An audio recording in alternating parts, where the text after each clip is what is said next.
Hello, everybody, and thank you for tuning in to the Liberty Report. With me today is Daniel McAdams. Daniel, good to see you this morning. Thank you, Dr. Paul. Good to be with you. Okay, good. There's a subject in the news today that I wanted to talk a little bit about. It has to do with Syria. That's been going on for a long time. You know, we've been involved probably for many, many years, but explicitly so in the last 4 years when the president announced that Assad had to go. Well, 4 years, unfortunately, we haven't lost any American lives of significance, but the American people have lost a lot of money. And right now, it seems like maybe things aren't going so well. After 4 years, Assad is still hanging on. And who knows who the enemy to Assad is? There must be several groups over there. I mean, all of a sudden, ISIS popped up and looks like the most powerful group. And of course, Iran has an interest in this, and we do. And now, all of a sudden, the neoconservatives have announced, and there was this article in the New York Review of Books representing the neoconservative view, that the neocons urge the embracing of Al-Qaeda. Now, there has to be a logic to this. It doesn't mean that the logic means it will benefit the United States and the American people. But what do you think their logic is here? Does it make any sense at all? Well, it does in their own way of thinking. You know, there was another article by Professor Mendelsohn in Foreign Affairs magazine. It was called "Accepting Al-Qaeda, the Enemy of the United States Enemy." And I think if I understand the neocon argument, here's how it will go. It's all Obama's fault. He did not invade Syria when he had a chance in 2013 on these trumped-up charges of using chemical weapons. He didn't invade, and so therefore we're backed into a corner. ISIS is gaining ground. Assad hasn't been gotten rid of.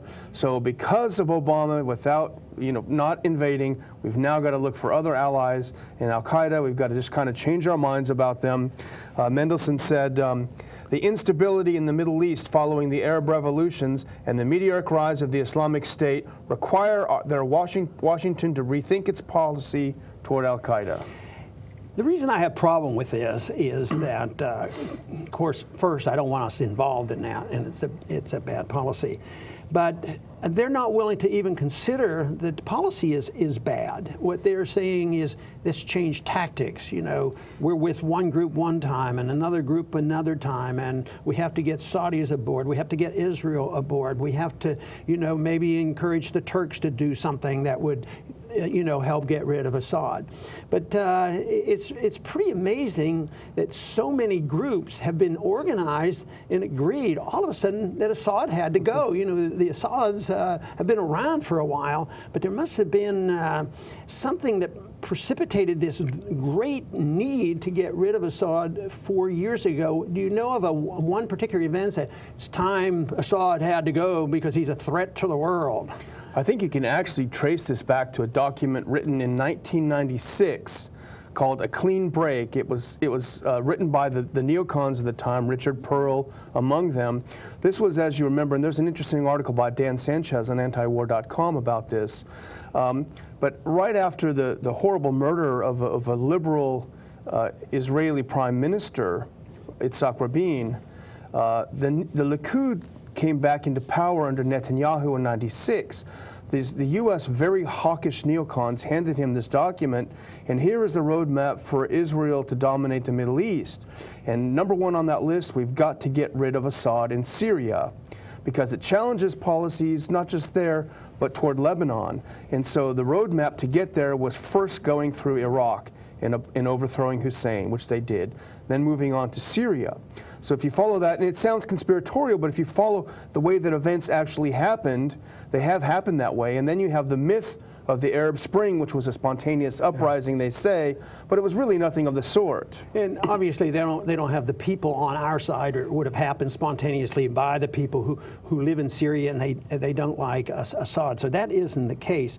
But we've spent some money and time, and in the last year, one of the methods had been to train, the Syrians, because all of a sudden ISIS is there. We have to train people to fight for their country, and so the president president got $500 million appropriated. They started spending that money, who knows how much. And I don't think they have any troops trained. I think they're training 100. Their goal was to have 5,400 at the end of the year. So I would say that not only is the policy wrong, the tactics are a total failure, and that's why I guess they're reaching out to Al-Qaeda. Well, they can't, they have, I think the U.S. has two dual track things. One is the overt and one is the covert. The CIA has been running the covert for a long time, and they get about $1 billion a year, and they have less compunction about training people who go on to fight with Al-Qaeda and ISIS, because the goal is to overthrow Assad and to fight ISIS. But the overt one is the one you're talking about, and it speaks volumes about the myth that it was a democratic uprising, because they can't get any moderates yeah, that's right. to sign up. Nobody's interested. If there's any uprising, they've gone with ISIS, is the whole thing. ISIS has 20,000 troops, and they're very determined, they're well motivated, and potentially they have even more than that, or will gain a lot more as they have their presence around the Middle East. And that means that people are giving them support.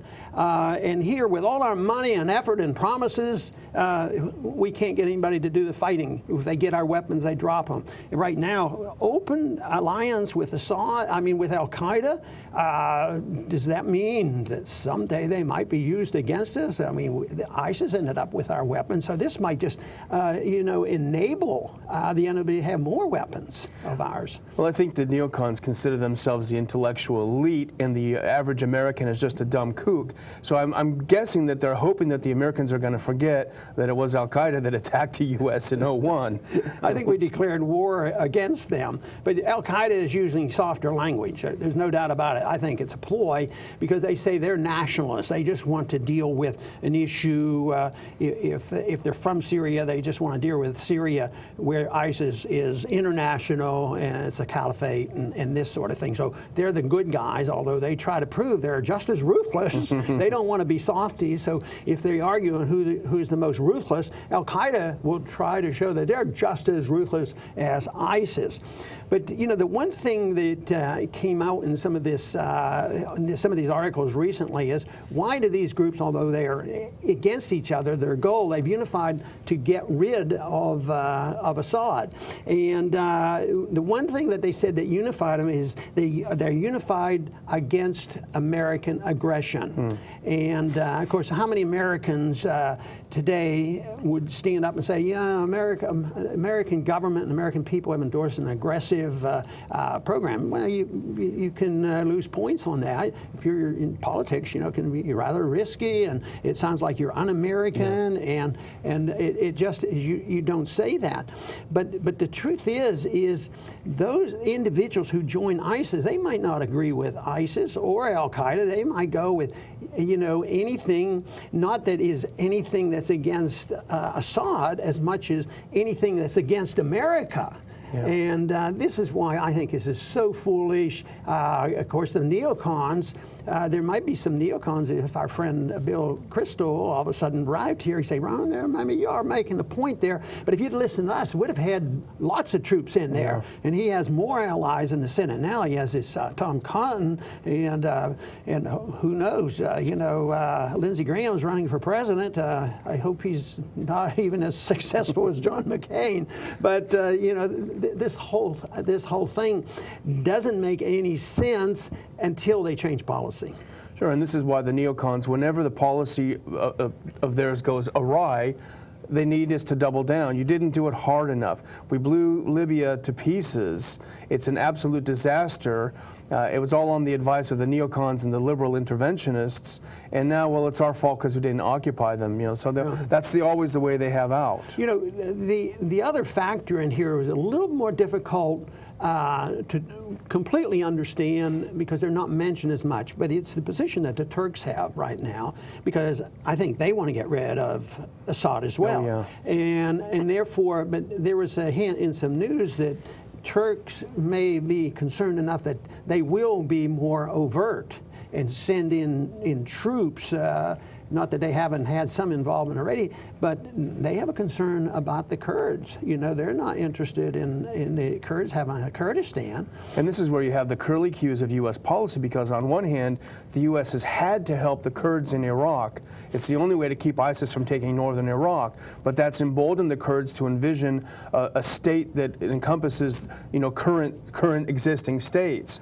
And so that's a red line for Turkey. So Turkey, I think, is massing troops on the border. It may try to kill two birds with one stone and have a no-fly zone for Assad as well. But even our position with helping the Kurds contradicts our spoken policy with Iraq. Yeah. It was to be held unified. Instead of allowing self-determination, allowing the people to have their own countries, make their own decision, keep the outside forces out, and the Europeans should be out of it, the Americans should be out of it. Yes, there would be chaos. But, you know, the outsiders have been meddling in that region because there's oil. Mm-hmm. I think that's the biggest motivation, because of oil and trade routes and a few other things, and they've been very much involved. And Israel, of course, is an issue too. We have been involved.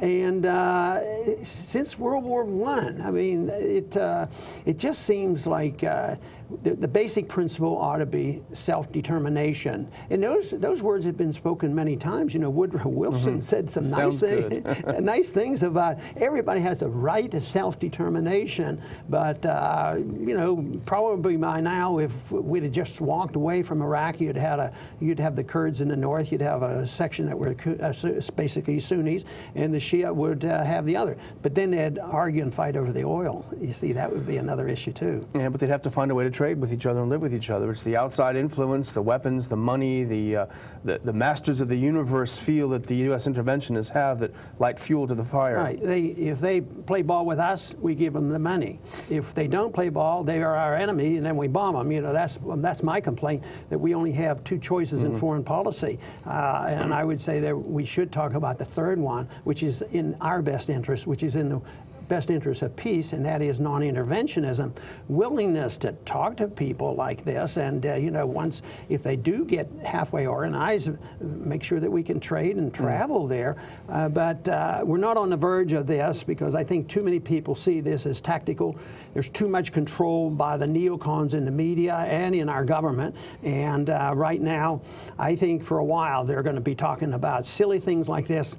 Well, right now, what we have to do is save Al-Qaeda, because they're weakened a little bit, and we want to give them a boost because they're better than the ISIS is. So we'll have to wait and see, but I believe that the problems are going to be there for a while. And of course, so often I have predicted that this will probably end when our country goes bankrupt. And you know, now that we have over $2 trillion of unfunded liabilities, who knows? Our financial situation might not be much better than some of these other countries, and therefore that may come, the bankruptcy, which is essentially was part of the problem with the downfall of the Soviet system. But anyway, I want to thank everybody for tuning in to the Liberty Report, and please come back soon.